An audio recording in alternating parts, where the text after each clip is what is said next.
Encounter specialist का सवालों से एनकाउंटर हो रहा है। जी हां, 100 से ज्यादा गैंगस्टर के एनकाउंटर के लिए चर्चित प्रदीप शर्मा पर एनआईए ने शिकंजा कस दिया है और देश के सबसे अमीर उद्योगपति मुकेश अंबानी के घर के बाहर मिली विस्फोटकों से लदी गाड़ी के केस में एनआईए ने आज प्रदीप शर्मा के घर की तलाशी ली और उनसे लंबी पूछताछ भी की गई।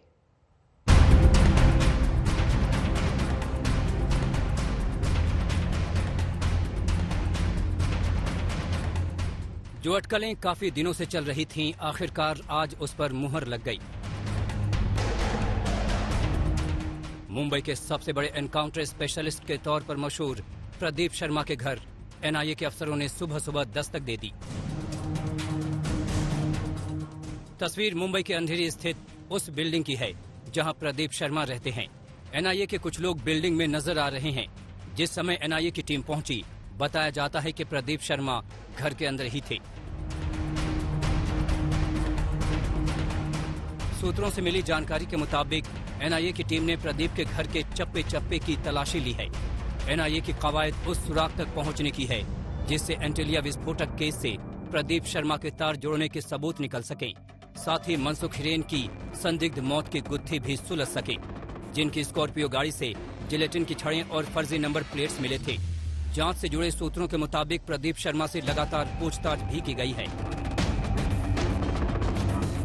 एनआईए की टीम आज सुबह 5 बजे से मुंबई के सबर्बन इलाके अंधेरी में जो प्रदीप शर्मा का घर है वहां पर मौजूद थी। बस कुछ ही क्षण पहले एनआईए के कई ऑफिशियल्स दस्तावेज जो यहां पर से बरामद किया गया है उसको लेकर यहां से निकली है। अब हमने देखा है, हमने विजुअल्स कैप्चर किए हैं अपने कैमरा में। सफेद रंग की एक बड़ी पोटली थी, उसमें लग रहा था कि कुछ फाइल्स हैं।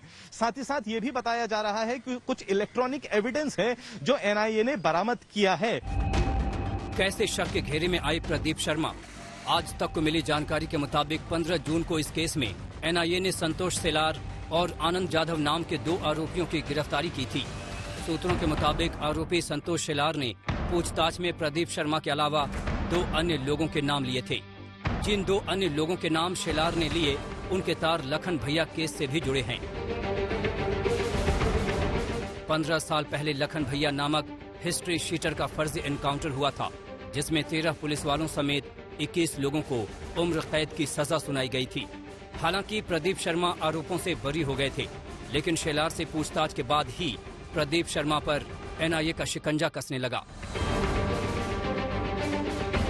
एनआईए के अधिकारी सचिन वाजे और प्रदीप शर्मा के कथित मुलाकात की भी जांच कर रही है। प्रदीप शर्मा को सचिन वाजे का गुरु माना जाता है। एनआईए सूत्रों के मुताबिक जांच का मकसद सिर्फ एंटीलिया के बाहर मिले विस्फोटक की गुत्थी सुलझाना नहीं, बल्कि उस बड़ी साजिश की तह तक पहुंचना है जिसके तहत विस्फोटक रखा गया था। एपीआई सचिन वाजे एंटीलिया विस्फोटक केस के पहले जांच अधिकारी थे, लेकिन जब वाजे के खिलाफ सुराग मिलने लगे तो वाजे को जांच से हटाया गया और फिर उसकी गिरफ्तारी हो गई। वाजे तो सलाखों में है। क्या अब बारी एनकाउंटर में वाजे के गुरु प्रदीप शर्मा की है? मुंबई से दिवेश सिंह के साथ मुनीश पांडे, दिल्ली आज तक।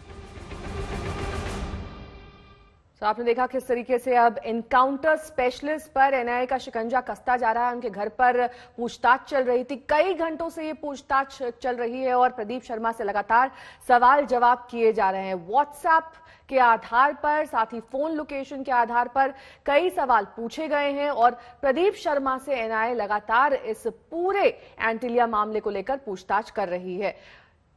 एंटीलिया के बाहर विस्फोटक का यह मामला, जिसमें एनकाउंटर स्पेशलिस्ट अब सवालों के घेरे में है। पहले ही सचिन वाजे से इस पूरे मामले में लंबी चौड़ी पूछताछ हो चुकी है। दिवेश सिंह हमारे संवाददाता से तमाम जानकारी के साथ हमारे साथ जुड़ गए। दिवेश, देखिए, ये एक हाई प्रोफाइल मामला है, कई हाई प्रोफाइल नाम इसमें सामने आ रहे हैं, जिसमें अब प्रदीप शर्मा का नाम प्रमुख तौर पर सामने आ रहा है। किस तरीके के सबूत उनके खिलाफ है, क्योंकि कई ऐसे आरोपी हैं जिन्होंने साफ तौर पर उनका नाम लिया है। प्रदीप शर्मा के घर आज सवेरे जो सर्च की गई है, इससे पहले भी प्रदीप शर्मा को 2 बार एनआईए के दफ्तर में करीब एक दिन करीब 6 घंटे तक और एक दिन करीब 8 घंटे उनसे पूछताछ पहले भी की जा चुकी है। सचिन वाजे अरेस्ट इस मामले में, माने नामक पुलिस इंस्पेक्टर हैं, उन्हें भी अरेस्ट किया गया है। जो ठीक एक है। पुलिस कांस्टेबल थे और शर्मा।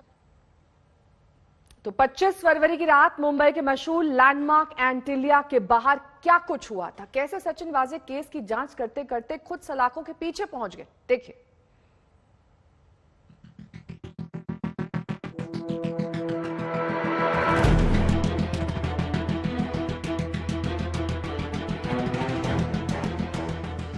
ये तस्वीर 24 से 25 फरवरी की दरमियानी रात की है। मुंबई में देश के सबसे अमीर उद्योगपति मुकेश अंबानी के आलीशान घर एंटिलिया से कुछ ही मीटर के फासले पर काली रंग की एक संदिग्ध स्कॉर्पियो रुकती है। उसके पीछे सफेद रंग की एक इनोवा कार भी रुकती है। स्कॉर्पियो तो वहीं रह जाती है, लेकिन थोड़ी देर बाद इनोवा कार वहां से निकल जाती है। करीब 12 घंटे तक स्कॉर्पियो कार इसी तरह यहाँ लावारिस खड़ी रहती है। अगले रोज पास के दुकानदार की सूचना पर जब मुंबई पुलिस ने गाड़ी की तलाशी ली तो सबके होश उड़ गए। कार से निकली विस्फोटक में इस्तेमाल जिलेटिन की छड़ें और कई सारी फर्जी नंबर प्लेट्स।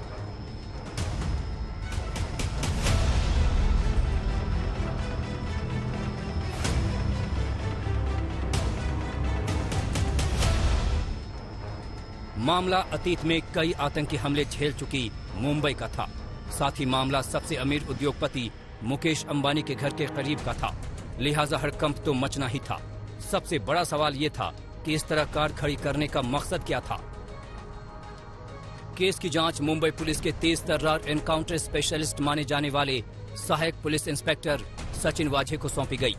लेकिन अगले कुछ दिनों में केस की जांच इस कदर पलटी खाई कि सचिन वाझे जांचकर्ता की जगह खुद आरोपी बनकर सलाखों में पहुंचे। सचिन वाझे के सलाखों में पहुंचने की वजह ये कुछ सीसीटीवी वीडियोज हैं, जिसे सचिन वाझे का बताया जाता है। एंटिलिया के पास 25 फरवरी को जिस स्कॉर्पियो से विस्फोटक मिला था, उसके पास ही पीपीई पहना एक संदिग्ध शख्स नजर आया था। ऐसा शक है कि पीपीई किट में यह शख्स कोई और नहीं बल्कि सचिन वाझे ही था। शक है कि यही शख्स स्कॉर्पियो में विस्फोटक रखने के बाद इसी इनोवा कार में बैठकर निकल गया। यही इनोवा कार बाद में मुलुंड टोल नाका पर लगे सीसीटीवी फुटेज में दिखाई दी, लेकिन इसमें बैठे चालक की पहचान पुलिस करने में असक्षम रही। एंटिलिया के बाहर जिस स्कॉर्पियो से विस्फोटक और फर्जी प्लेट्स मिले, उसी गाड़ी के एरोली मुलुंड ब्रिज से चोरी होने की शिकायत 18 फरवरी को ठाणे निवासी मनसुख हिरेन ने विक्रोली पुलिस में दर्ज कराई थी।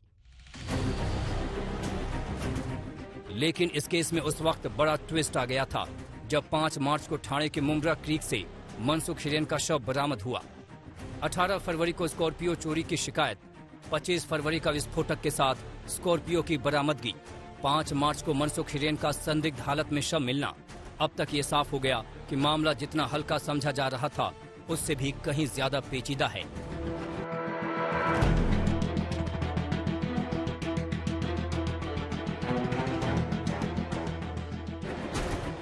तमाम सीसीटीवी और कॉल रिकॉर्ड्स की जांच शुरू हुई तो केस की गुत्थी सुलझती चली गई।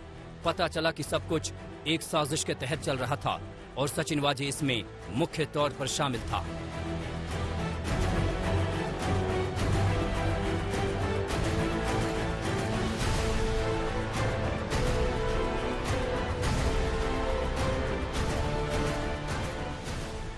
छत्रपति शिवाजी महाराज टर्मिनस यानी सीएसटी के बाहर की 17 फरवरी की सीसीटीवी में सचिन वाझे और मनसुख हिरेन साथ साथ नजर आया।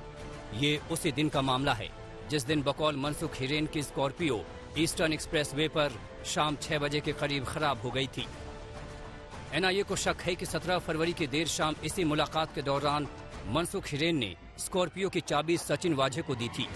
सचिन वाझे ने उसी रात ये चाबी अपने साथी पुलिस वाले को दी, जिसने 17 फरवरी की रात को ही ईस्टर्न एक्सप्रेसवे हाईवे से स्कॉर्पियो उठाकर सचिन वाझे के घर ठाणे पहुंचा दी। इसके बाद 17 से 24 फरवरी तक स्कॉर्पियो ठाणे में सचिन वाझे के इसी साकेत हाउसिंग कॉम्प्लेक्स में खड़ी रही। 25 फरवरी को स्कॉर्पियो सचिन वाझे खुद घर से चला कर निकले और देर रात फिर यही स्कॉर्पियो एंटिलिया के बाहर खड़ी मिली। मुंबई से दिव्य सिंह और पंकज उपाध्याय के साथ मुनीश पांडे, दिल्ली आज तक।